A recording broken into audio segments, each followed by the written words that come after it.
네, 안녕하십니까. 광닭입니다. 자, 오늘은요, 지난 시간에 이어서 이 시감자에 대한 얘기를 해볼까 합니다. 시감자가 잘못되면 여러분들이 땅을 쓰는 그 면적만 늘어나지 수확량은 줄어드는 이런 비효율성이 나타나기가 쉽고 여러분들의 수고도 헛수고가 되기가 쉽습니다. 그래서 좋은 시감자를 심는 것이 결국 이 모든 것에 도움이 되고 수확량도 늘릴 수 있다. 네, 이런 말씀을 드렸습니다. 그래서 오늘은 여러분들이 이제 시감자를 준비하시기에 앞서서 좋은 시감자를 고르는 방법 이런 것들을 한번 소개해 드리려고 합니다. 좋은 시감자를 골라야 하는 이유에 대해서 한번 말씀을 드려볼게요. 감자라는 건 말이죠. 씨앗도 아니고 뿌리도 아니고 열매도 아닙니다.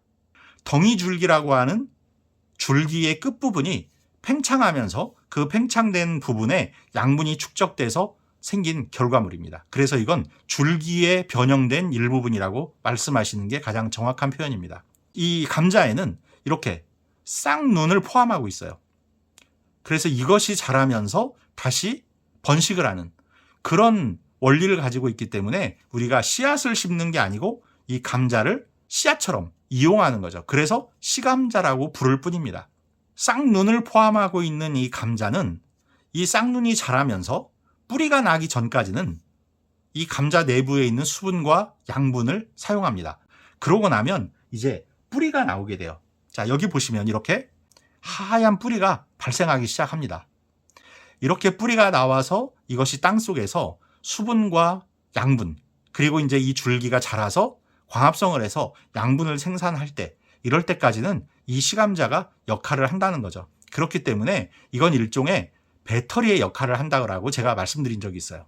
그러면 이 배터리가 결함이 없어야 됩니다. 문제가 없어야 돼요. 그래서 한마디로 표현하자면 결함이 있는 시감자를 심으시면 안 된다. 그래야 수확량을 확보하실 수가 있다. 네, 이런 말씀을 드릴 수가 있습니다. 자, 그러면 어떤 시감자를 쓰는 것이 수확량에 도움이 되는지 지금부터 알아보도록 하겠습니다. 첫 번째 조건으로는 내가 거주하는 지역의 기후와 내가 농사를 짓는 곳의 토양, 이런 것에 맞는 품종을 선택하셔야 된다라고 말씀드렸어요. 왜냐하면 우리나라는 감자를 재배할 수 있는 기간이 봄과 가을에 보통 노지 재배를 합니다. 그러면 이 봄에는 늦서리가 끝나고 장마가 오기 전 이 기간까지 재배가 가능하다라고 했어요. 늦서리가 내리면 감자에 싹이 올라오다가 말고 얼어 죽는 일이 생기게 되고, 장마를 맞게 되면 땅속의 감자들이 썩기가 쉬워요. 또 저장성도 많이 떨어집니다. 그렇기 때문에 이 안에 재배를 해서 수확을 이전에 끝내는 것이 좋아요. 그런데 보통 이 기간이 85일에서 90일 남짓밖에 되지 않는다라는 것이 이미 정해져 있다는 거죠. 그래서 조생종과 일부 중생종 감자만이 재배가 가능하다라고 말씀을 드렸어요. 자, 이런 내용들은 제가 지난 시간에 한번 소개를 미리 해드렸으니까 그 내용을 한번 참고하시고, 지금 화면 우측 상단에 그 영상의 링크를 걸어놨으니까 혹시 지난 시간을 못 보신 분들은 이 영상 보시고 나서 그 영상도 한번 확인해 보시기 바라겠습니다. 노화된 시감자라는 건 쭈글쭈글한 시감자를 얘기하는 거예요. 이렇게 지금 보시는 것처럼 이렇게 쭈글쭈글한 감자들은요, 저장을 한 지가 오래된 거예요. 그래서 이렇게 눌러보면 물렁물렁합니다. 그리고 주름도 많이 져 있죠. 이 이유가 뭘까요? 감자가 저장되어 있는 동안 죽어 있는 게 아니기 때문에 호흡도 하고 또 자체적으로 유실되는 수분도 있고 이렇게 보관 중에 싹이 나기도 합니다. 그러면 이 싹을 틔우기 위해서 내부에 있는 수분과 양분을 이용해요. 그렇다 보니까 유실이 일어나죠. 그러니까 이렇게 쭈글쭈글해지는 그런 감자가 되는 겁니다. 그런데 보통 여러분들 오래 저장했던 감자에서 이렇게 싹이 나면 잘 됐다, 이거 심어야겠다라고 해서 심게 되죠. 그러면 이 배터리의 힘이 약해져 있는 겁니다. 그래서 이 배터리가 마음껏 영양분 공급을 못 해주고 수분 공급을 못 해주기 때문에 이 싹은 약하게 자라기가 쉽고 웃자라기가 쉬워요. 그러면서 덩이줄기의 형성이 빈약해집니다. 아까 감자가 뭐라 그랬죠? 덩이줄기의 끝부분이 부풀어 오르면서 감자로 큰다라고 그랬어요. 그런데 그 덩이줄기의 개수가 적게 형성되니까 수확량이 감소하는 겁니다. 그래서 기본적으로는 젊은 시감자를 써서 이 싹을 건강하게 올 수 있는 힘을 가지고 있는 감자를 쓰시는 게 좋다. 네, 이렇게 말씀드릴 수가 있겠고요. 젊은 시감자는 무게가 나가요. 똑같은 크기라 하더라도 지금 이 감자들은 제가 보면 이렇게 시감자가 싹을 아주 건강하게 잘 틔우고 있죠. 이렇게 건강한 시감자들은 쭈글거리지도 않고 무게감이 있습니다. 그래서 이렇게 들어보면 묵직해요. 똑같은 크기라면 묵직한 시감자를 쓰시는 게 좋아요. 그게 수분과 양분을 덜 잃었다는 증거입니다. 그리고 눌러봤을 때 물컹거리지 않고 단단한 시감자를 쓰시는 게 좋습니다. 그리고 줄기가 너무 하얗게 자라서 키가 뻘쭘이 큰 그런 싹을 틔운 감자다. 이건 심지 않으시는 게 좋아요. 왜냐하면 그것들은 심어봐야 웃자라기가 쉽고 웃자란 감자는 덩이줄기 형성에 불량해져서 그만큼 감자 생산량이 줄어든다. 예, 이렇게 이해하시면 되겠습니다. 이 감자는 싹 눈을 포함하고 있다 그랬어요. 그런데 품종마다 이 싹 눈의 개수가 좀 다릅니다. 수미 감자라든지 하는 것들은 이 싹 눈이 많이 나와요. 근데 지금 이 보시는 이 감자는 두백 감자거든요. 두백 감자는 싹 눈이 많지가 않습니다. 그래서 이건 잘라서 심으실 때 특별히 주의가 필요해요. 그리고 가급적이면 잘라 심지 않을 수 있는 50g 내외 이런 시감자를 쓰시는 게 좋다라고 제가 말씀드린 적 있죠. 그 크기가 바로 이 정도 작은 계란 크기의 시감자를 통째로 심으시는 게 좋습니다. 왜냐하면 이걸 자르게 되면 그만큼 감염의 위험성이 높아져요. 그래서 가급적이면 이런 작은 크기, 적당한 크기의 시감자를 통으로 심어서 재배하시는 편이 좋고, 만약에 큰 감자를 이용하시려고 한다면 그걸 자르시되 눈의 개수가 적어도 서너 개 정도는 포함되어 있는 그런 감자의 쪽으로 자르셔야 돼요. 그냥 무턱대고 잘라서 심는다고 아무렇게나 심는다고 싹이 나오는 게 아니라는 거죠. 그리고 만약에 싹의 눈이 한두 개밖에 없다.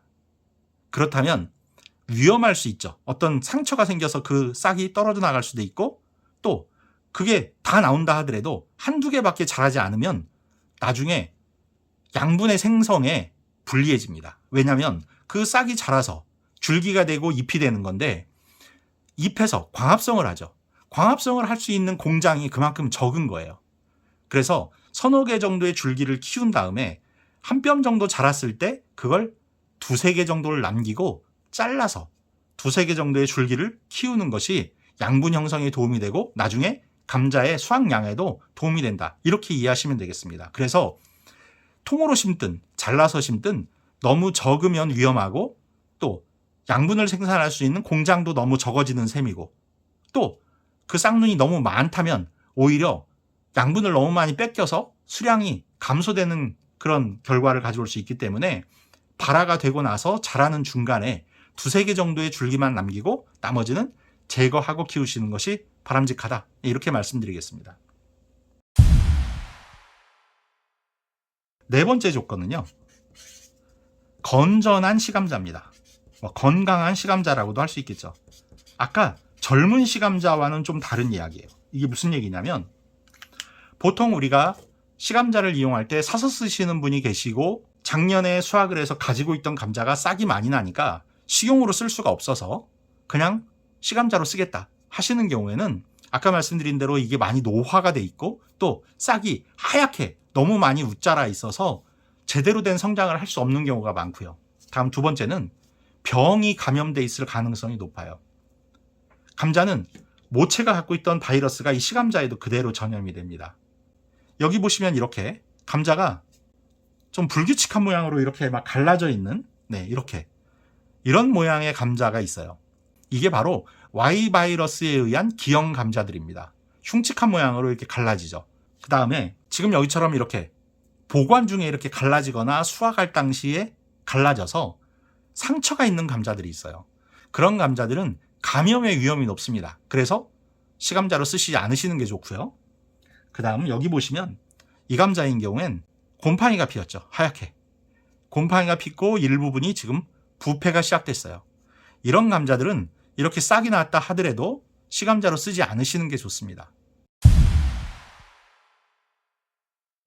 마지막 좋은 시감자의 조건은 앞서 잠깐 말씀드렸었죠. 가급적 공인된 시감자를 구입하시는 게 좋아요. 동네 마켓이라든지 시장에서 여러분들이 시감자라고 생각하고 사서 심으시는 경우들이 있어요. 그런데 그런 경우는 엄연히 이건 식용감자입니다. 식용감자는 제가 무슨 문제점들이 있는지 앞서서 설명을 드렸죠. 그런 문제점들이 있는 시감자는 해가 갈수록 수확량도 줄고 또 질병을 보유하고 있을 가능성도 높기 때문에 바람직하지 않다, 이렇게 말씀을 드렸고, 인터넷 구입을 하실 때에도 일부 보관 중에 싹이 난 감자를 시감자라고 판매하시는 분들이 아주 간혹 계세요. 그러면 이건 잘 구별을 하셔야 됩니다. 공인된 기관에서 생산한 시감자를 구입하셔야 되고, 아니면 각 지자체별로 농자재 판매하시는 그런 데들이 있죠. 그런 곳에서 시감자를 정식으로 구입하시는 게 좋습니다. 정식 시감자라는 건 4, 5년의 기간 동안 양액재배, 수경재배, 또 그물망 노지재배, 보급종 재배 뭐 이런 과정들을 거치면서 긴 시간 동안 노력을 들여서 생산된 깨끗한 시감자예요. 그런 감자를 심어야 수확량도 보장받으실 수가 있고 질병에 대한 위험도 낮출 수가 있는 겁니다. 오늘 말씀드린 이런 사항들을 꼭 챙기셔서 시감자를 준비해서 제때 적기에 파종하시기를 권해드리도록 하겠습니다. 자, 올해도 감자 농사 곧 준비하셔야 되는데 역시 풍성한 수확 하실 수 있기를 응원하도록 하겠습니다. 구독, 좋아요, 알림 설정 부탁드리면서 인사드리겠습니다. 감사합니다.